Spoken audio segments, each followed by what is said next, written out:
Hi అండి, అందరికీ నమస్కారం. ఇంట్లో కొన్ని చోట్ల వాస్తు దోషాలనేవి ఉంటాయన్నమాట.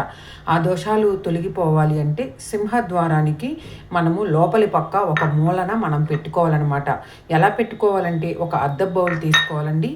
ఈ అద్దపు బౌల్లో మనము దొడ్డుప్పు, కల్లుప్పు పోసుకోవాలండి. కల్లుప్పు పోసుకొని చక్కగా దాని మీద మనము స్వచ్ఛమైన పసుపు వేసుకోవాలి. తరువాత కొంచెం కుంకాన్ని వేసుకోవాలండి. ఇలా కుంకుమ వేసుకొని తర్వాత దాని మీద పచ్చ కర్పూరం కానీ లేకపోతే ఇలాంటి కర్పూరం బిళ్ళలు ఉంటాయి, కానీ ఆ కర్పూరం బిళ్ళని ఇలా కుంకుమ మీదే పెట్టుకోవాలి. ఇలా పెట్టుకొని ఇల్లంతా ఒకసారి తిరిగిన తర్వాత మనకి సింహద్వారం దగ్గర లోపలి పక్క ఒక మూలన ఈ ఉప్పు గిన్నెని ఇలా ఉంచాలన్నమాట. ఇలా చేయటం వల్లండి ఇంటిలో వాస్తు దోషాలు తొలగిపోతాయండి. ఈ పరిహారం నేను కంపల్సరీగా చేస్తున్నాను. నాకు ఫలితం అనేది వచ్చింది. తర్వాత మీతో నేను షేర్ చేస్తున్నాను అనమాట.